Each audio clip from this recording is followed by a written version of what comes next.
Well, hello again, everybody. My name is Ron Hoppe. I am with WorldWide HealthStaff Solutions. I am delighted to be joined this morning or this evening, depending on where you are, by Dr. Rosemarie Pica of the Rachell Allen Review. And in our time together today, Dr. Pika and myself want to share really a lot of information with you, information that we hope will put you in the best possible position to make the best possible decisions for your future. The focus of our presentation today is nursing in the USA, making the best decisions for your future. And as we stand here at the beginning of 2021, having come through a very challenging 2020, the saying of carpe diem, seize the day, has probably never been more appropriate than it is today. Here in January of 2021, the great news is that the USCIS and National Visa Center Visa Bulletin is current.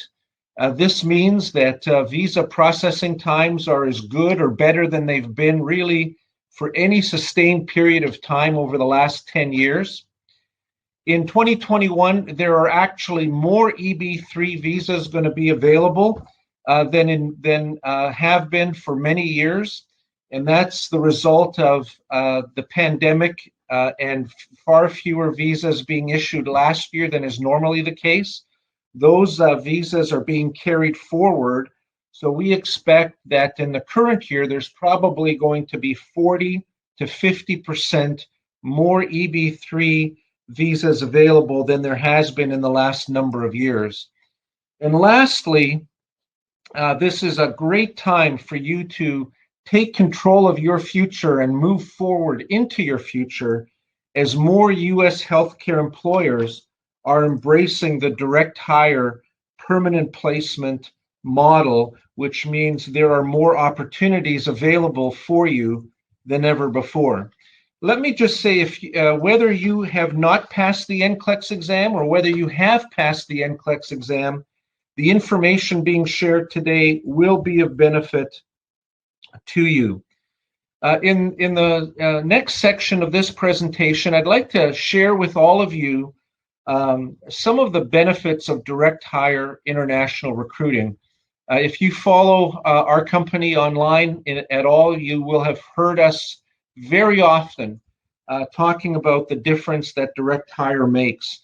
And today, in our time together, I'd like to just expound a little bit further on that so that everyone can have a very good understanding. When we talk about direct hire, what we're talking about is job offers where you are being hired by a specific employer, an employer in one location. And when you arrive in the United States, you work for that employer. You are on their payroll. You receive the same pay and the same benefits as every other similarly qualified applicant working for that employer. That is a big deal. Compare that with the staffing agency or travel nurse model. These are also employment opportunities in the United States. You also arrive with a green card, but the big difference is the staffing agency or the travel nurse agency is not going to tell you where you will be located until you get very close to having your visa issued. You may say, I have a preference to go to Texas, or I have a preference to go to California. And while the staffing agency may, in good faith, be able to say, yes, we have positions in these locations, just like for us, positions are changing all the time. Job orders are changing all the time. And if you have colleagues that have been recruited by staffing agencies or travel nurse companies, you've probably heard some of them share with you their experience of how it is they thought they were going to a certain location, and when it came time for them to receive their visa, they were actually deployed elsewhere. Not only that, with the staffing agency or travel nurse model, not only does the employer determine where you're going to be placed when you arrive in the US, almost always they also have the right during your contract term to relocate you to other areas within the United States where they happen to have clients that have urgent needs. So really, when we look at the difference between direct hire versus the alternatives, the great advantage of direct hire is you have complete control over your future. You know where you're going to be arriving in the US. You know exactly where you're going to be working. You know exactly that you're going to be stable and secure there for the duration of your contract. You are paid equitably. This is also a very important point. Oftentimes, staffing agencies will entice nurses by offering what seems to be a very attractive hourly rate of pay. But the hourly rate of pay is only one part of your total compensation package.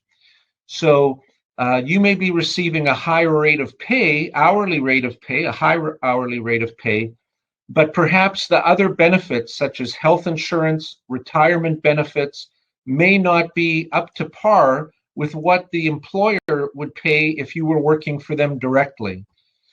Furthermore, how would you feel if you were deployed to a hospital and you were working as a staffing agency nurse, and you were working alongside the permanent nurses at that facility as part of your contract, and those nurses are doing the same work as you are, but they're getting paid more than you are getting paid by your agency? You're not going to feel very good about that. The other reason why direct hire matters is guaranteed timely deployment. We hear very, very regularly from nurses that have pending petitions with staffing agencies. That petition has progressed. They're now at the point of having their embassy interview, and the staffing agency is telling them to wait. They're just waiting on a new job order to come in. With direct hire, you will never have to wait for confirmation of an employer because your employer is confirmed at the time that you accept their offer at the front end of the process, not at the back end of the process. Obviously, if you are going to invest in yourself in preparing for NCLEX, if you're going to take the time and effort to do that, obviously getting to the United States as quickly as possible is going to be a high priority for you. The health staff team, both here in the US, our team in the Philippines, our team in the Middle East, all of us are focused on getting all of our applicants to the United States as quickly as possible. We do that by having a team in place that is able to provide personal service to you from the time of your initial inquiry to the time of your arrival in the United States and even beyond. We are working very diligently, and I'll expand on this a little further, to optimize every step of the immigration and relocation process so that you can arrive in the shortest possible time. And we do work with our candidates even before you ever depart for the United States. We work with you to help prepare you for a successful arrival, a seamless arrival, and a successful integration into the U.S. workforce. If you are a new candidate or a new applicant, if you've not been in contact with WorldWide HealthStaff in the past, when you do reach out to us, your initial inquiry will be fielded by a member of our recruiting team. They will assess your resume and provide you with feedback as to the types of opportunities that we're currently recruiting for at any point in time. And if there is something they see on their resume that perhaps needs some attention or some remediation, they'll certainly share that with you as well, so that you can then position yourself to get the best possible offer. Once applicants are in receipt of a job offer from one of our employers, they are partnered with a dedicated case manager. A case manager is someone in our office that is expert in all aspects of the immigration process, all aspects of the licensure process, and they will be walking at your side along with you on your journey to the U.S. At the embassy interview stage, at that time, you are then partnered with our relocation onboarding coordinator, and they will work with you and your family to ensure that your arrival in the U.S. is as stress-free and seamless as it can be. Part of our commitment to having every applicant arrive in the United States as quickly as possible is we have a strong focus on what we call process optimization. We are using the data from the more than 5,000 nurses that we actively have in process at the moment to see exactly how long is it taking at each step of the process. How long does it take to file a petition?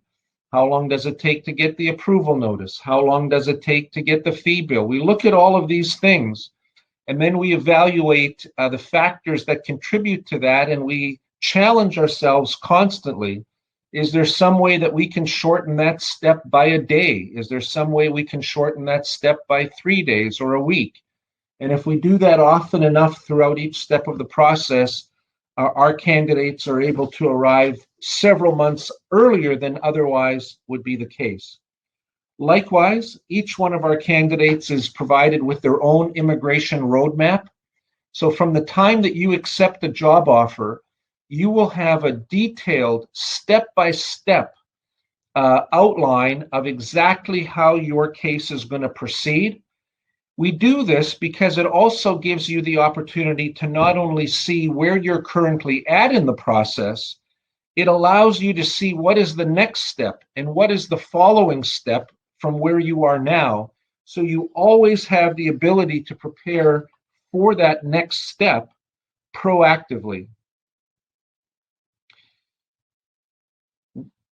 At the time that you start to get closer to having your embassy interview, we're going to ensure that you certainly have passed IELTS and TOEFL, and Dr. Pika is going to share with you how to best do that, how to best prepare and get yourself through the IELTS and TOEFL exam. We will help you prepare for your embassy interview, and through our relocation program and onboarding program, we've developed a pre-orientation education program in partnership with Lippincott Learning. You may be familiar with them. They're really the largest provider of nursing education content in the world. And this will provide you with access to some online learning modules that will allow you to start learning about the U.S. healthcare system, some of the specific terms, terminology, structure, etc., so that you have some familiarity even before you arrive. And of course, our relocation support, we can talk about that perhaps a little later on in our presentation. WorldWide HealthStaff today is excited to let you know that after 23 years as a provider of direct hire international recruiting services for nurses, today we have more positions available across all sectors of the healthcare system. So regardless of where your experience is, where your skills are, where your goals and dreams may want to take you, today we have more positions available than we've ever had at any point in our entire history.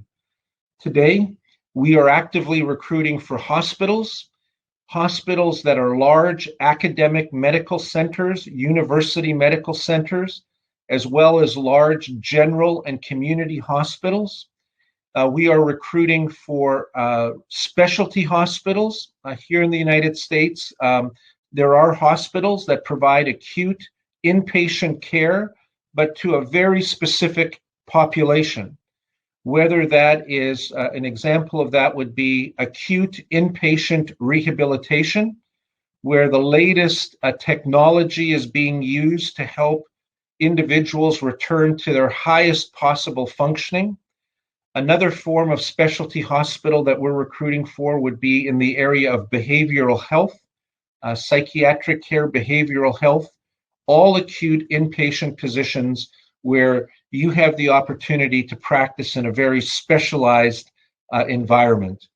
We continue to recruit for long-term care right across the United States, and we are continuing to recruit for dialysis nursing positions, both in outpatient and inpatient settings, as part of our ongoing relationship with really the largest provider of dialysis services in the United States.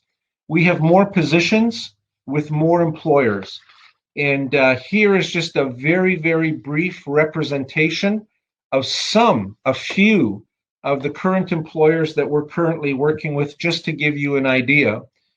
We've been recruiting now since 2016 and ongoing for DaVita Dialysis. They have 2,400 clinics and 400 hospital programs around the world, around the United States rather. Here in the US, large health systems, large hospitals, you see some of them named there, and then as well some very large long-term care employers, also with facilities really right around the country. So we are able to offer to you the access to more employers, more positions, and in more locations. For example, DaVita Dialysis, we're currently recruiting for their locations in 40 different states. Our hospital clients currently have 200 hospital facilities in 38 different states, and our long-term care clients have more than 200 facilities as well in 18 different states, and that number is growing all the time. Just very briefly, a few things that you can do to optimize your opportunity, and then I'm going to turn the session over to Dr. Pika to share with you about how Rachell Allen can help you achieve the things that we're talking about here. If you are working in a bedside position, don't stop. That's my advice to you. Many nurses have great experience over many years, but for some reason, life circumstances, family obligations, perhaps they leave the workforce for a period of time. U.S. healthcare employers place a very, very high emphasis on current, hands-on bedside positions. There are no shortages of new graduates in the U.S. U.S. healthcare employers aren't looking to have to provide extensive training to international nurses when they arrive. If you are working in a bedside position, please don't stop. I'm sure that even many of you on our session here today are currently working at a BPO or some other type of call center or case management type of setting. I understand why you're doing that, and I certainly don't want to speak against that in any way. I understand the great financial benefit of that, but if you're currently not working at the bedside, you are limiting the number of employers that will contemplate or consider your application. If you are working in that type of setting, my encouragement is that you try to get even some part-time shifts where you are, even a shift or two a week. And if you can have that on your resume, that makes a huge difference. And think ahead. You know, we are contacted sometimes by individuals that maybe haven't worked as a nurse for 10 years, 8 years. Maybe they're someone that is working even entirely in a non-nursing position at the moment, and they say, well, I've passed the NCLEX exam. There's a nursing shortage. You know, why don't U.S. employers want to hire me? Well, you're not the only one that has passed NCLEX. The number of NCLEX passers around the world has gone up dramatically in the last number of years. So while you do have NCLEX, and that's vitally important, and that's awesome, you are also in competition with nurses literally around the world who have an interest in the same positions that you do. Just going to go through these slides here quickly, and we can talk about this later in the presentation, how to identify fake direct hire positions, the no experience required trap. If you see job postings or you're being solicited for a position in the US and they say, don't worry, no experience is required, generally speaking, that needs to be a huge red flag for you, because the well-established, legitimate US employers are not looking to hire nurses from abroad that have no experience, because there's no shortage of new graduates here in the US. So if you come across opportunities that say no experience required, I urge you to use extreme caution. We'll also talk a little later on about when offers of free something, free this, free that, free fees, free this, when free isn't free. And we'll explore that a little further. Obviously, if you're looking to come to the United States, the place where you get started is in passing the NCLEX exam. And when it comes to passing the NCLEX exam, there is nobody better that I'm aware of anywhere than the Rachell Allen team. And at this point of our time together today, it's my great pleasure to introduce to you Dr. Rosemarie Pica. She is extremely well known in international nursing centers around the globe. Dr. Pica, thank you so much for being part of our session here today, and I'll turn it over to you. Okay, Ron, thank you so much for that awesome presentation. So hi, nurses all over the world, and we're excited to see all of you. And I saw in our chat a lot of some of familiar students, right? Passers, okay, or even those that are still undergoing the review. So this actually presentation that we prepared is for those who may not have an idea how to apply for the NCLEX and what NCLEX is all about. Why? Because after Ron having presented to all of you a great opportunity awaiting for you in the United States, and just before this webinar, he and I were just talking earlier, and he said thousands upon thousands of positions are opening right now for nurses, and that is why this is a great opportunity for all of you. So again, this my presentation is to help enlighten, okay, those of you who have not yet applied for the NCLEX. And like what Ron has said, you have to apply first and pass your NCLEX before they can help you, achieve that American dream, right? So this is just one of the steps. Now, for those of you who do not have yet, okay, an idea how to apply for the NCLEX, because just the other day, I got an inquiry at a LinkedIn, okay, and she is from India, and then she asked me, I want to take the NCLEX. The first thing that I asked her was that, have you already applied to any board of nursing? And then she said, oh, I have no idea. I have not applied. So that's why, okay, what are the things that you need to consider for you to apply to any board of nursing? So first, okay, what are the other factors that you need to consider?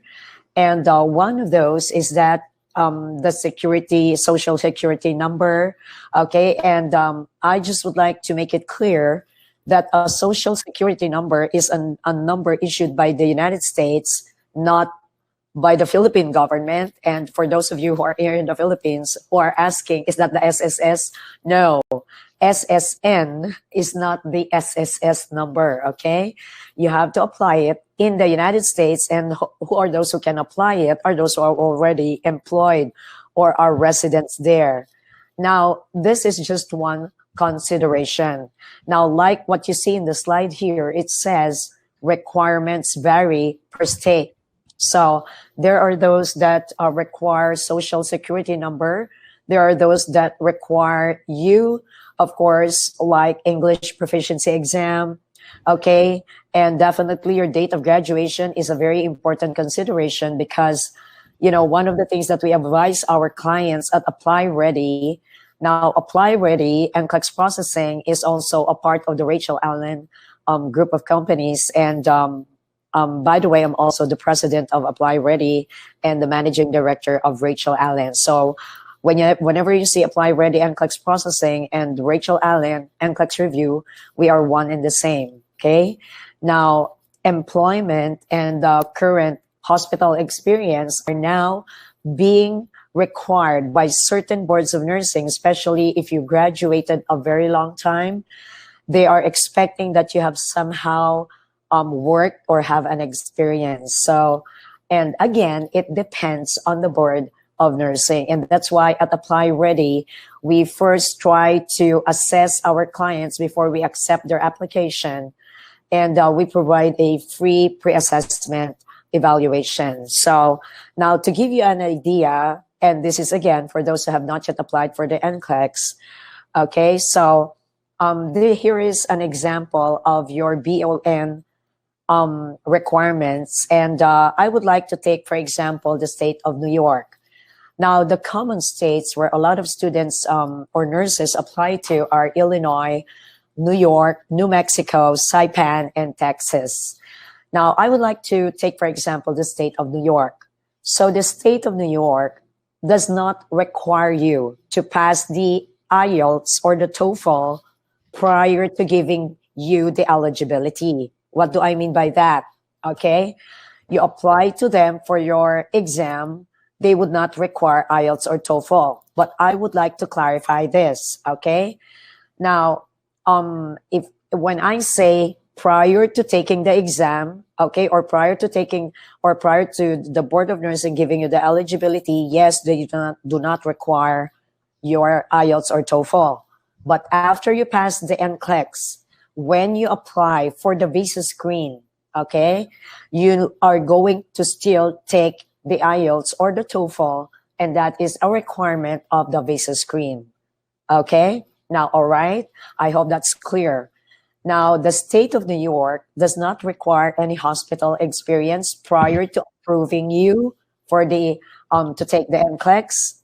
And if you fail within 5 years or 3 times within the next 5 years, they are going to require you to take a refresher course. Now, what is a refresher course? Okay. Now, what Rachell Allen is providing is an NCLEX review. Now, a refresher course is being provided by schools, nursing schools, whether colleges or universities in the United States. So who are those qualified to provide refresher course? If you failed 3 times, let's say, for example, in the state of New York, you have to find and there's a list in ncsbn.org of qualified providers, or in the Board of Nursing where you're applying to, let's say in the state of New York, if you go to their website, they have a list of refresher course provider. Okay. Now, to give you also other ideas about other states, okay, that require IELTS, okay, when you apply to take the NCLEX, and some of those states are Colorado, Arizona, Delaware, Massachusetts, Michigan, Idaho, Minnesota, and Montana, just to name a few. So this is just to give all of you an idea. Now, if there are those of you who want more information on the application process, at the end of this presentation, we are going to give you our contact numbers, our emails, or the website where you can get in touch with us, okay? And once again, I would like to tell everyone that Rachell Allen is categorized as a review course, not a refresher course, and our review course completion certificate is actually recognized by the states of California, Nevada, Minnesota, New Jersey, New York, and Florida, okay?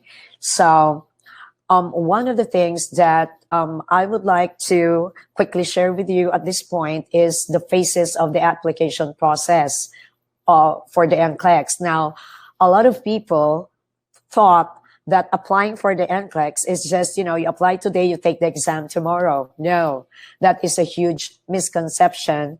And there are several phases. Now, it depends again on the Board of Nursing. But the general process is like this. You choose a preferred Board of Nursing. Then if your preferred Board of Nursing requires you to go through the CGFNS CES, and the CES is not the exam, it is the Credentials Evaluation Service of the CGFNS, meaning they are the ones who evaluate your credentials in behalf of the Board of Nursing. Then after your your report from CGFNS was issued to you, you are now going to apply to your Board of Nursing. And this is when you wait for your eligibility.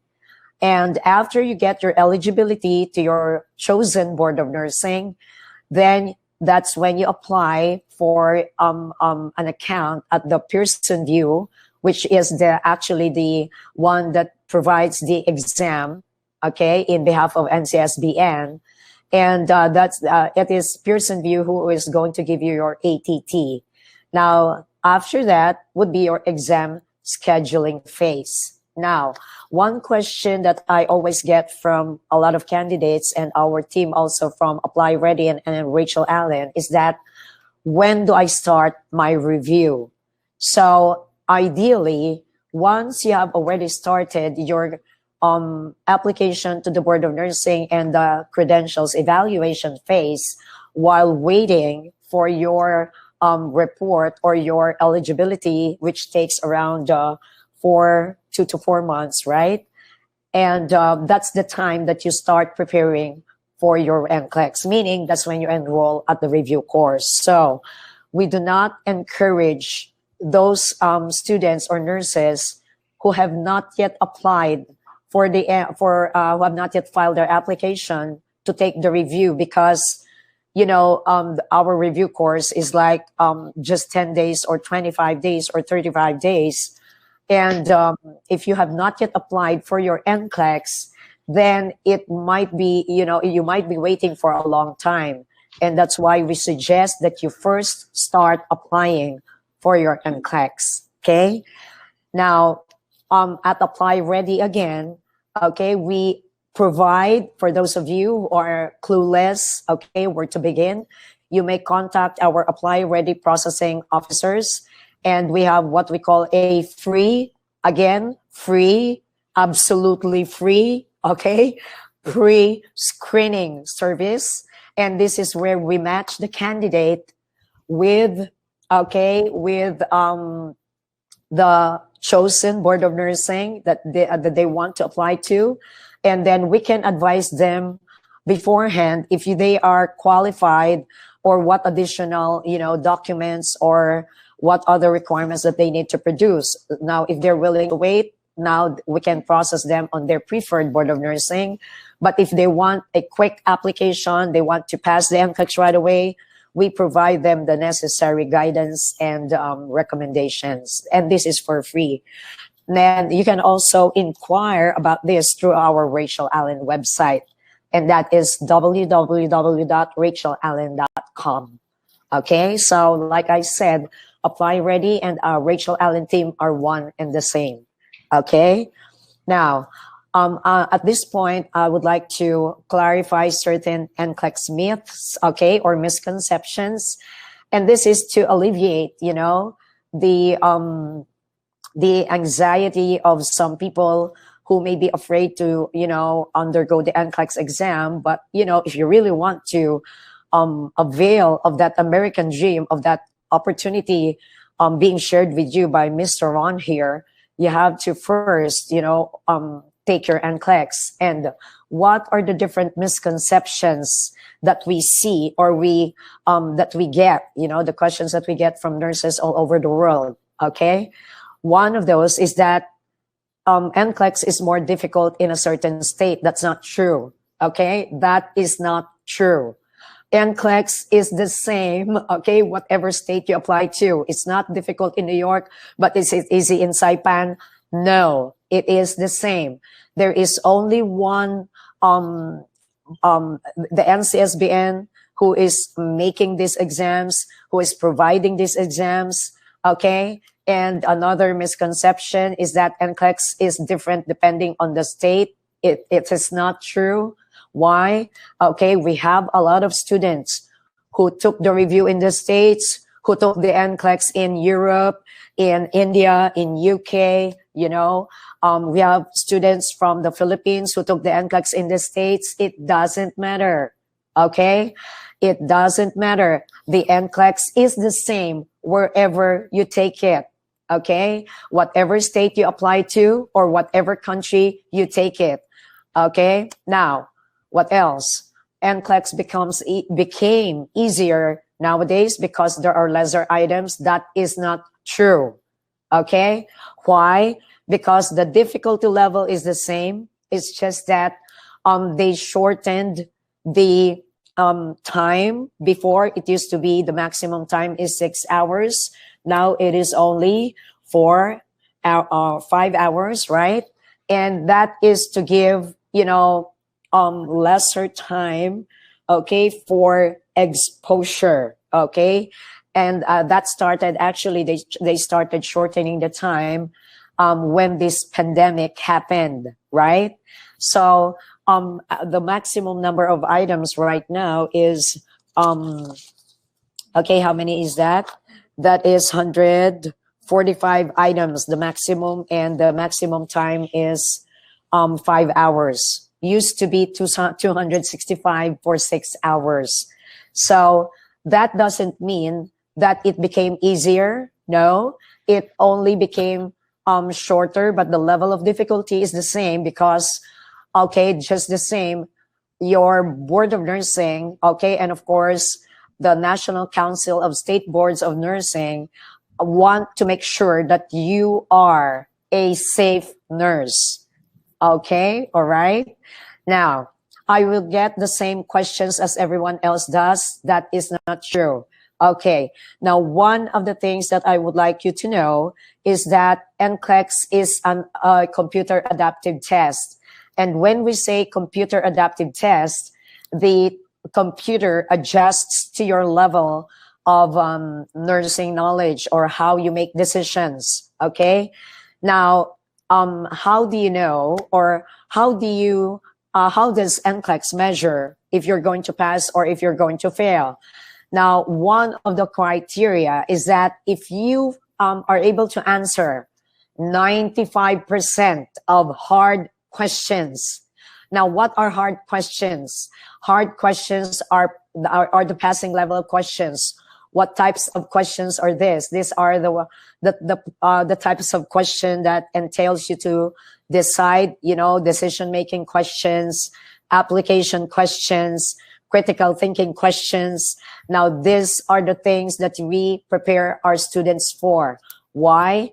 Because these are the passing level of questions. Now, example, okay, if a NCLEX gave you a moderate type of question, if you were able to answer that, now will your next question be a little bit harder than your previous question? Yes. And is that a good thing?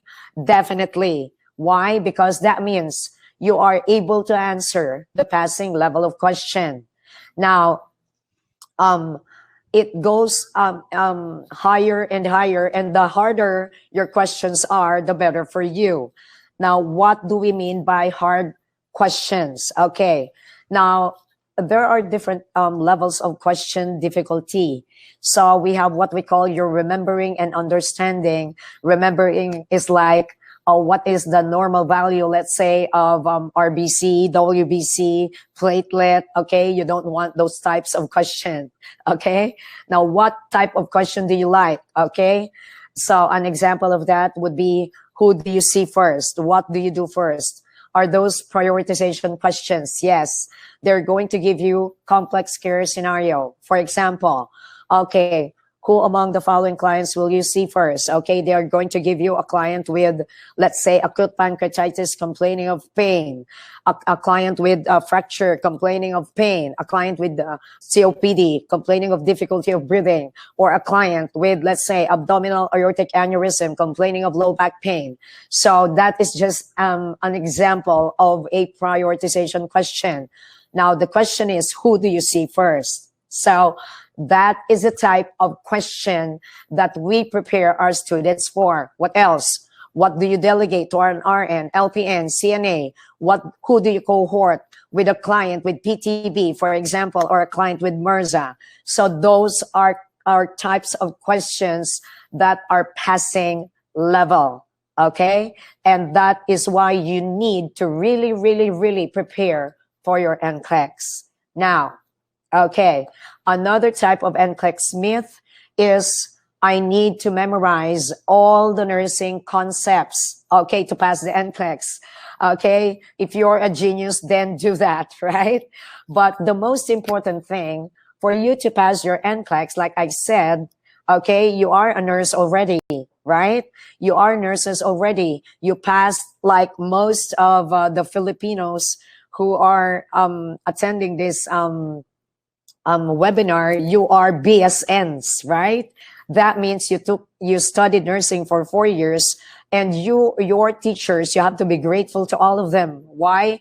They provided you already, okay, the nursing concepts that you need to pass your NCLEX or any other exam, whether it's UKCBT, whether it's NCLEX, okay? But what is the review for? Okay, what we do in the review is to focus you, okay, on certain concepts. We are not going to teach you nursing like nursing school all over again, but we're just going to provide you a focused learning. Now, what are the important concepts that you need to know and know by heart, not only memorize, okay? Now, another misconception is that I will fail if I reach the maximum number of items. No, okay, it's just, it doesn't matter, 75, 145, okay, in our time, 265, it doesn't matter, okay? If you were able to answer 95% of the difficult questions given to you, then you pass the NCLEX. It doesn't matter how many items you finished, okay? Now, I will pass if I stop at 75. No, okay? 75 doesn't always mean that you pass. Let's say, for example, you are a new graduate. You have, you are still unsure or unclear. It's somehow unclear to you some of the different, concepts in nursing. Then you took your exam right away. You did not undergo a review course. What happened? You may stop at 75. What does 75 mean? Okay, it's the minimum number of questions that you need to answer. Now, if you were able, okay, when you answered those 75 questions and you were able to answer 95% of the hard questions given to you, okay, is that how you pass? Yes. But for example, out of those 75, you're only getting easy questions, okay, remembering or recalling types of questions. Okay, can your computer stop at 75? Yes, okay, and you will get in your mail, okay, a failing mark. Why? It is NCLEX telling you we don't need to punish you further. You have to study first, okay? Okay, now, first time takers usually fail. That's not true, okay? We have a lot of passers. They only took the NCLEX once, okay? Recently, if you will see our Facebook accounts, our website, our testimonials, whether in LinkedIn or in Facebook, you will see that a lot of them only took the NCLEX one time. Some of my students actually just, some of our students, they are from Mexico, are from Puerto Rico, are from Indonesia, from Vietnam. Okay, they don't, and I also have students from France, from Albania. They do not speak good English, but they passed one time. Why? Because we train them well. We help them know the concepts by heart. Now, I graduated a long time ago, so I will likely fail. Another misconception. That is not true. Why? We have a lot of graduates, okay, or a lot of reviewees, okay? They graduated 38 years ago, 36 years ago. They passed the NCLEX one time, okay? So it is not true. You graduated a long time, you will not pass the NCLEX. Not true. And our passers are a credible testimony to that. Now, another misconception, I have to wait forever to retake the NCLEX if I fail. No, the Board of Nursing usually gives you 45 days, okay, to reapply again. And that would actually give you time to go back to your notes again, to go back or to apply or to review to a good NCLEX review provider. Now, research questions are graded. For now, they are not graded. If you want to answer them, you have the choice. Okay, if you don't want to answer them, NCLEX gives you also the choice. Okay, so I hope that with these small, clarifications, we are able to, enlighten most of you have not yet applied or taken the NCLEX. Now, another thing that I would like to clarify are upcoming changes in the NCLEX structure, because we get this question most of the time. Now, it says 5 new item types that measure nursing clinical judgment. Yes, those are upcoming. And there are certain changes, and those are can be found in the NCSBN bulletin on the NCLEX test item.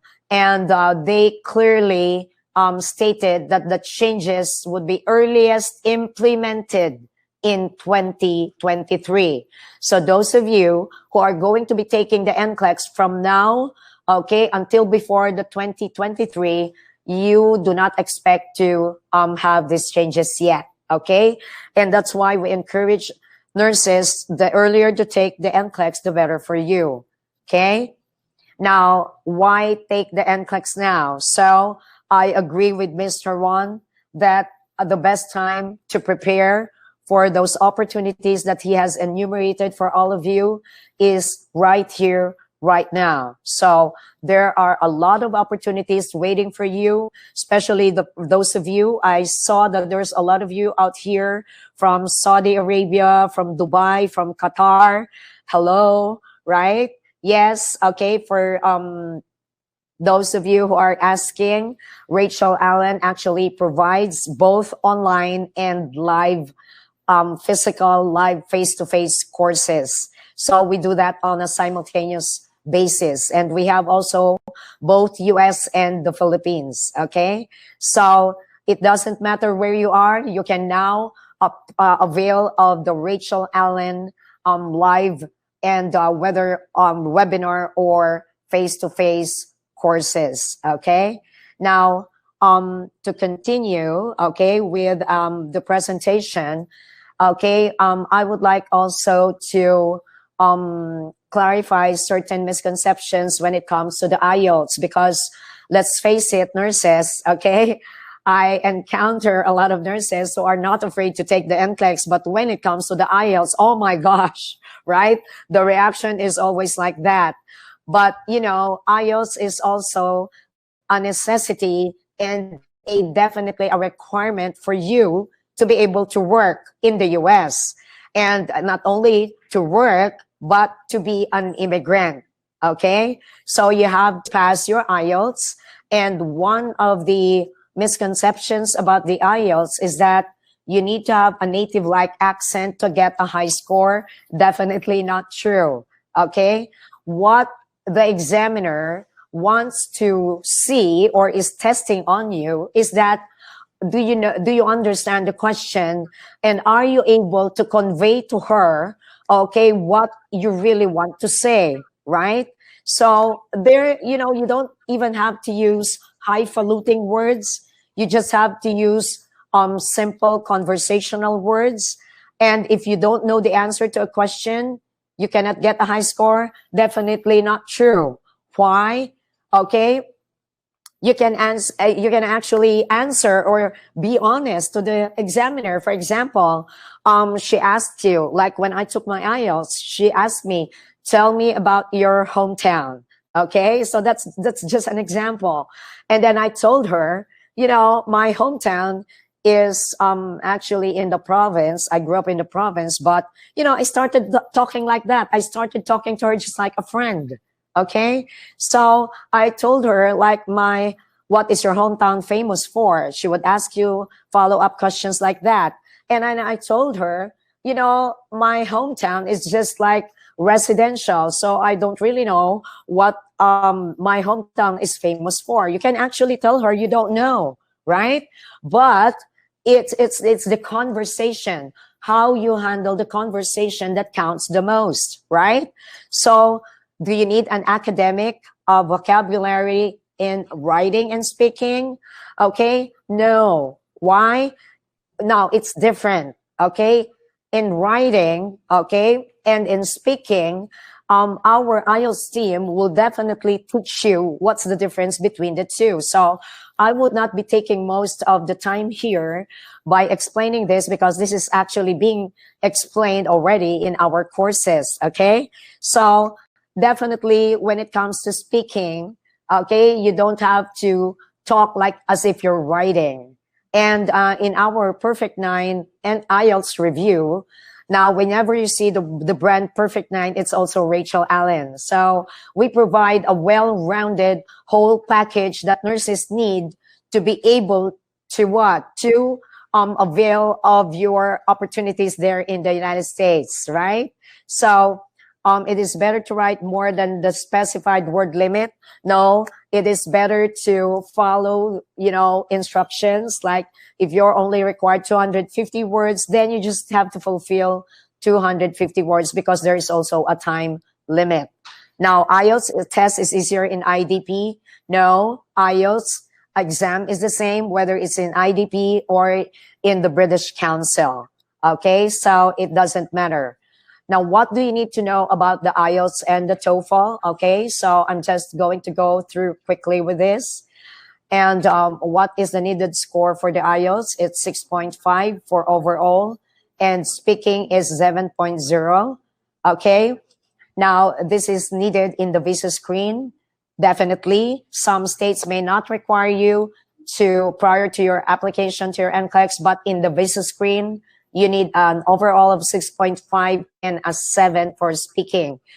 What is the needed score for TOEFL? Overall is 84. Speaking is 26. IELTS academic versus general. Academic is for professionals like RNs, okay, or nurses.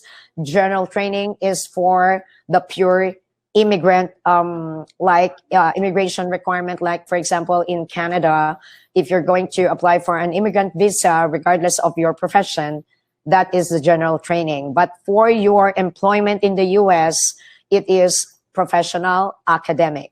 Now, validity of your IELTS and TOEFL is 2 years. And when is the best time to take it? Right after your NCLEX. You take the IELTS, you review for your IELTS.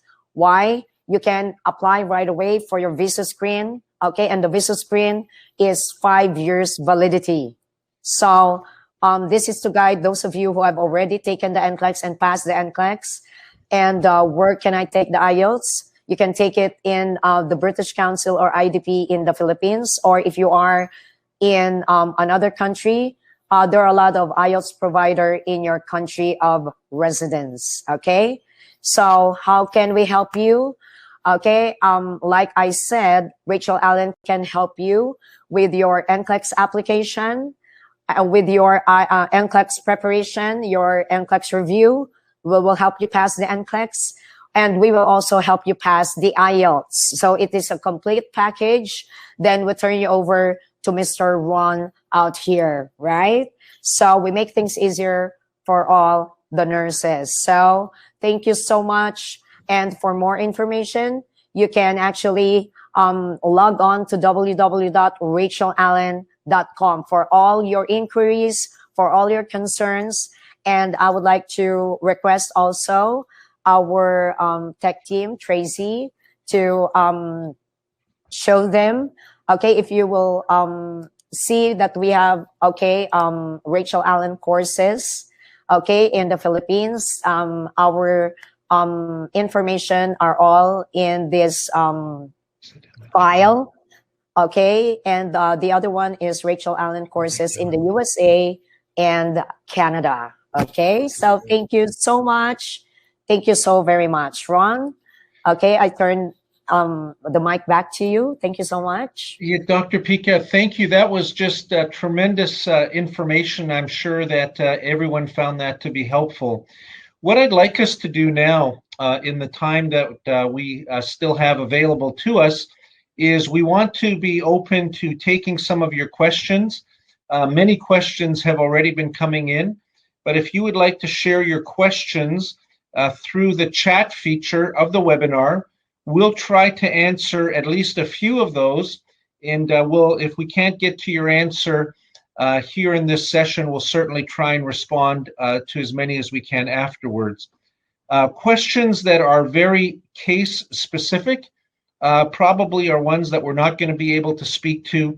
But any questions that you have for Dr. Pica about any aspect of preparing for IELTS or preparing for the NCLEX exam, any questions you would like to direct my way about the process of gaining direct hire employment in the U.S., the immigration process, maybe you have some questions about the new administration here in the U.S. We're gonna take about another 10 minutes or so and answer as many questions as we can so that those that are with us can have the maximum possible value from our time together today. Let me also say that if you're on this session today, within the next 24 hours, you will also receive an email that will have a recording of this session. That allows you to review this session again if there's something you would like to just follow up on. Also, it allows you to share by email the presentation with any of your colleagues that you think may benefit from this that weren't necessarily able to join us today. So with that being said, I'll just turn it over here for a second, and we'll start in with our questions. So the first question that has come in is, do you need current hospital experience to apply at WorldWide HealthStaff? The answer to that question is no, you do not. We will accept applications from everyone. The issue is, what are we able to do with that application? We want you to apply with us today, even if you haven't passed NCLEX. Why? Because if you do that, we will add you to our database, and that will allow us to keep you updated on information related to opportunities that we're working on, that we're recruiting for at any point in time. It also allows us to share with you updates that happen from time to time with regards to visa bulletin, immigration rules, etc. So we accept applications from everyone, but in order for you to be able to get the best possible position, we strongly encourage, for sure, some type of hands-on direct patient care position. And if that position is in a hospital, so much the better. Dr. Pica, there's a question that I think you can best speak to. And the question is, how do I get an ATT? I already have a Pearson VUE account. How do I get an ATT? Okay, so how do you get an ATT? So I have here with me, beside me, is our supervisor for the Apply Ready Corporation, Ms. Rachell. Okay, she's one of our processing officers. So Ms. Rachell, can you please answer that for her? Hello, everyone. So how do you get your ATT? You have to apply first in Pearson VUE. You have to register first. And there are certain payment that you need to pay. And then after that, sometimes 24 to 4 weeks, 24 hours to 4 weeks before you can get your ATT. And then after that, once you have your ATT, you can register your exam. And right now, it is very difficult to schedule your exam because of some rules in Pearson VUE. But all you have to do is to monitor every day because sometimes there are slots, like 3 slots per week, but after 15 minutes is gone. So there are a lot of nurses right now trying to schedule themselves for the exam, especially if their ATT is about to expire. So you get your ATT at Pearson VUE. You have to register first. All right. Very good. Very good. Another question that has come in is, I passed NCLEX in 2010. Can I still apply? The answer is absolutely yes. Yes. Once you have passed NCLEX, that NCLEX result, that passing result stays with you. There's no circumstance under which you would need to retake that NCLEX exam if you've kept your nursing work experience current as well. So it doesn't matter how long ago you took your NCLEX exam, you can apply. You can apply to Worldwide Health Staff directly, recruiting@healthstaff.org. We also have our colleagues from our Philippine office are on the session here with us today as well. Our colleagues at Horizon Recruitment Pacific Corporation. Glad to have them with us. If you are in the Philippines, you can also reach out directly to them. I believe the correct email is nurses@hrpc.com.ph. All right. Many other questions have come in. Let's take a few more here. Dr. Pica, I'll turn this question over to you. Is the visa screen required for all boards of nursing? Visa screen is required to all board of nursing, especially if you want to get employed. However, if you are a U.S. citizen, even if you are a foreigner's graduate, they don't need your visa screen anymore. It's just the employment. Okay. So meaning everybody needs a visa screen. Yes, that's that. Let me just add to that. I think that's a really great question. So you do not actually need the complete visa screen certificate to write the NCLEX exam. Many of the states will require you to have the credentials evaluation done, which is a part of the visa screen, but you do not need visa screen before you will be allowed to write the NCLEX exam. But you absolutely will need visa screen before you get your visa, because it is a requirement not only of the state boards of nursing, but it is also a requirement of U.S. immigration. And having a currently valid visa screen is one of the documents that will be reviewed at the time that you have your embassy interview appointment. All right, let me just quickly scroll through some other questions here. Is there any age limit to apply? And the answer there is absolutely, there is no age limit to apply for employment in the USA. So no age limit. So if you are in your 50s, like I am, apply. If you're in your 40s, apply. If you're in your 30s, like Dr. Pika, apply. Whatever your age may be, you are most certainly welcome to apply. Now, several people are asking, how long is the applications for immigration right now? So right now, as I've shared at the outset of my presentation, visa processing times are as good as they've been in a very, very long time. Now, visa processing times currently, let me just kind of get right to the heart of the matter. Visa processing times right now, from the time that your petition is filed, okay, not from the date of your interview, not from the date of your job offer, but from the date on which your petition is filed.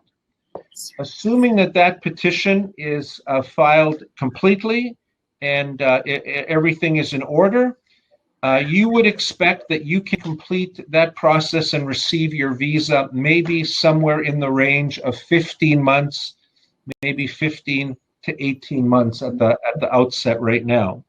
We're currently having nurses arrive here in the US whose petitions were filed in December of 2019. So it's just now sort of that 13, 14 months, and we're seeing them start to arrive. Now, when it comes to processing time, let me add this. Processing times obviously depend on the visa bulletin, they depend on USCIS, they depend on the NVC, but they also depend on you. They also depend on you. And as I shared earlier, we provide our candidates with a detailed immigration roadmap, so you always see where you're at and you see what's next, what step is next, what are the requirements of those steps, so that you can always be prepared, right? It's tragic to see. We see applicants whose petitions are moving very, very quickly.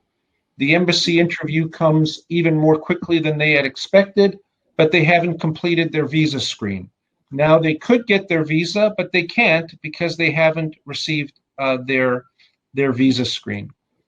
Things like RFEs can sometimes impact the processing times. Likewise, if you have a job offer with an employer that's going to pay for premium processing, it's maybe possible even to shave off some time. But when you're looking at the processing time and how long will it take, when you're speaking with potential employers, a key question to ask after you've determined that it's a direct hire position is ask them if they actually have the prevailing wage certification for that employer in hand. Okay, do they have the prevailing wage certification? Because if they don't, that process is going to take at least 4 months for them to get the prevailing wage. And without the prevailing wage, your petition can't be filed. We're working very hard here with as many of our clients as we can to see that they have their prevailing wages in hand by the time that we do interviews, so candidates don't have to wait for the filing of their petition. So from the date a petition is filed till the time you expect to get a visa, right now, if everything goes well, we do our part, USCIS and NVC do their part, you as the applicant do your part. I think 15 months is a reasonable period of time. I know we're already at 8 minutes past the hour, and I thank everyone for staying tuned in with us. We've had several people ask, can volunteering be considered bedside experience? Yes, if that experience is actually at a bedside setting and hands-on patient care, that can certainly be considered as well. The questions just keep coming. I apologize that there's just no way that we're going to get to them all. We would be here for several hours. Let me just see what other questions we have here that would probably be of interest to. Ron, excuse. Yeah, go Ron, ahead. Can Yeah, I answer just a few questions that I saw? Okay, sure, that please, kept please occurring. do. Yeah, Okay, please so just repeat the question first. okay, so it says, is Rachel Allen review available here in Saudi Arabia? Okay, and another one also asked, what if I'm in the UK? Like I said, we have an online course that wherever you are in the world, you can avail of it, but it is not recorded. It is not recorded because it is live. It is being done live, like this webinar. And you can choose if you want to attend Eastern time in the US or Central time in the US, like LA time or New York time, or you have to choose also Philippine time. Now, for Saudi Arabia, okay, so if you have at least, if you want to get in touch with us, okay, because if we have a minimum number of students, we can adjust to the time in the Middle East or in Saudi Arabia, in Dubai, in Abu Dhabi, or wherever. So another question that arose here is that if I have already, I took the NCLEX already in 2000, I passed in 2007, and she was not able to renew it because of lack of SS number. Okay, what you can do is, the Apply Ready NCLEX processing can assist you in your NCLEX transfer. It is called your NCLEX score transfer. Okay, so there are a lot of nurses who pass the NCLEX in a certain state, but they were not able to get their license there. But you can actually transfer your score from one board of nursing to another.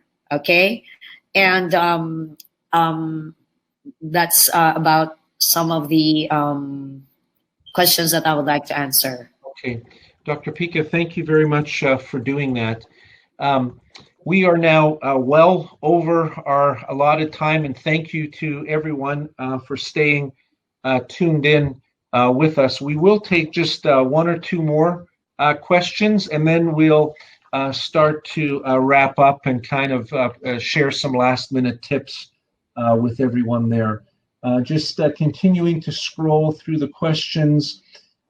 Somebody's asking, considering the current COVID situation, will nurses be provided with some sort of an exemption to relocate to the U.S.? That is a really interesting question. The demand for nurses in the U.S. is very, very great. And the answer is yes. In fact, back in March of 2020, the U.S. State Department issued a directive to the embassies around the world that documentarily qualified nurses and doctors were to receive priority processing for their visa embassy interview. Now, of course, that directive was severely curtailed by the reality that many of the embassies were closed.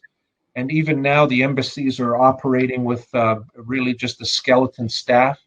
But because of that directive, many of you will have heard that nurses are able to request expedited interview appointments, and many of those are being granted, some very quickly, others more slowly.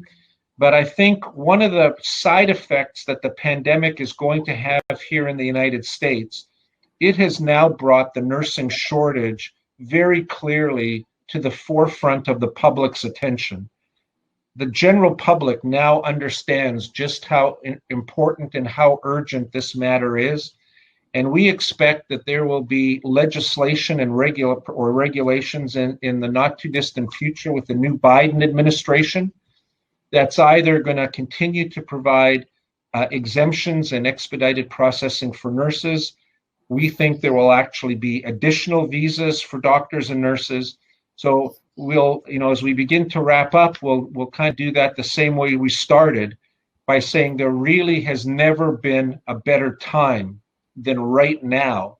If you have not yet started your preparations for the NCLEX exam, Dr. Pika and her team are ready to receive your inquiry. They're ready to receive your application. If you've passed NCLEX but need to get completing the IELTS requirement, Dr. Pika also shared with you how they can help you in that regard. Please reach out immediately. And if you have passed the NCLEX exam and you've joined us today, the only thing you need to do is to email your resume either to recruiting@healthstaff.org, or if you're in the Philippines, you can contact our local affiliate there directly, nurses@hrpc.com.ph. One more question that I'm going to ask, and then Dr. Pika, I'll let you just share a few concluding comments, and then I'll finish our time together this morning.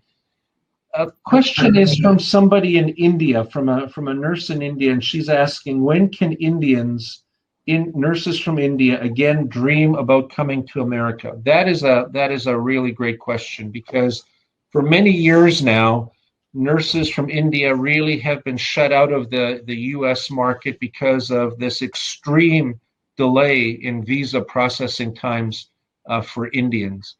It's really, really a tragedy. Now, I think more so now there is some hope on the horizon. The last number of years, there was immigration legislation that was titled the Fairness Act. And that legislation was intended to remove the per country limits that's currently being imposed, limiting the number of applicants for any one particular country. The irony is very, very small countries like Jamaica, maybe Canada, some other small countries, they have the same number of visas allocated to them as do the Philippines, India, China, countries with huge populations. We think that something like the Fairness Act has a good chance of becoming law in the next, certainly within the next year. So we're very optimistic that Indian nationals will again soon be able to pursue their journey to America as well. So just wanted to respond to that question, because I see we have quite a number of nurses either in India or Indian nationals working around the world that have been with us today. Dr. Pika, in closing, just any closing thoughts or words of encouragement that you would have to the nurses that are with us today? Okay, Ron, before I give my closing remarks, a very important question that I also encounter and I saw here also, and this is for you, is volunteer work considered an experience? Yes. Yeah, Yeah. it certainly is. Now, that volunteer experience, it will be considered, but it will be considered in the context of what type of volunteer experience. Again, ideally, that would be in an inpatient setting, in acute care facility. So that would be ideal. But yes, any hands-on patient care experience is valuable. Mhm. Okay, so I hope that answers the question of some of you here. And thank you, Ron. For those of you, again, who are asking, do I have to have an experience before I can take the NCLEX? It depends on your board of nursing. And that's why we told you guys, you don't have to worry because you can get in touch with us with information already given to you there. You can email us, you can contact us, you can text us, you can send messages to our Facebook or website, and we'll be very glad to answer your queries, especially for those of you who have not yet applied for the NCLEX. We will definitely try to match you. If you don't have an experience, or if you have an experience, when did you graduate? It doesn't matter. Okay, so we will assess you first without any commitment. Okay, meaning we don't charge for the pre-assessment at Apply Ready, and that is, we do that to help the nurses, at least to help you find direction. Where do you want to go? What do you want to do? Okay, so please get in touch with us through www.rachellallen.com, and I through also the files that you can upload here, rather download from here. Our contact numbers are there. You can text us or message us anytime, send us an email, so that the other questions here that we were not able to accommodate, we will be able to answer that. So guys, nurses, we are so very excited in helping you. Okay, avail of that American dream of getting your U.S. visa, immigrant visa, working in the United States as a nurse. And Rachell Allen is definitely there to help you prepare, whether it's application, NCLEX preparation, and your IELTS. We are there to help you. Okay, and this is a very great opportunity for all of you nurses. Now, like what Ron said, the recent pandemic opened the eyes of the whole world, not only of the United States, on the importance of healthcare, particularly nurses. So the whole world needs you, and most especially the United States. So guys, thank you so much, and hope to see you in our centers, whether in our online courses, or here live in our facility. Thank you, Ron, and thank you, everyone. Dr. Pica, thank you so much, and thank you to all of you that have been online for our session here today. Stay tuned. You will receive an email with a recording of the presentation within the next 24 hours. Please feel free to share that with your nursing friends and colleagues around the world. Dr. Pica, I look forward to us doing a session like this again sometime soon. Hopefully the pandemic will subside, and we'll actually be able to do these types of presentations live and in person in various places around the world. Definitely. We're looking forward to that as well. All right. I'll just leave everyone with this thought, and it's the same thought that I began with, and it's the principle of carpe diem, seize the day. The conditions have never been better for you to pursue your American dream, and with the support and assistance of Rachell Allen, the support and assistance of health staff and our team around the world, that is your formula for your American dream to be accomplished. You can do it. We look forward to hearing from you. We look forward to working with you. Enjoy the rest of your day. Have a great weekend. Thanks again for joining us. We'll be in touch. Bye for now. Thank you. Bye. Thank you so much.